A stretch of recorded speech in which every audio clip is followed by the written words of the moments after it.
sit, dat dink ek die mense gaat hy, ek het nou nog nie daai getry is like en so nie, maar wat ek nou al van my so oor die jare ek het is lank jong, ek kan Jaco van Sail jong, ons het die ding al van laerskool daar wel begin. Wie is dit Jaco van Sail? Jaco van Sail is 'n jongelaar vriend van my so. Ja.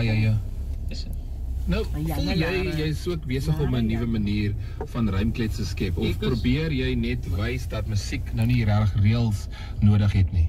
Musiek het nie reëls nodig nie. As jy nou mooi kyk, ek is 'n politiek mens, as ek kyk in die politiek, se mense, die partye, hulle reason met mekaar. So musiek, die manne reason ook met mekaar, werkers reason ook mekaar, reason ook met mekaar. So daar is altyd ek weet nie of dit 'n Brits is of wat nie, maar daar is altyd iets man, ons mense moet nog begin daai ek sê daar is mekaar moet bou man, en nie mekaar net afdruk die hele tyd, want die social media gaan basies net mekaar afdruk. As jy nou lyk, dit is die meeste goed wat likes en views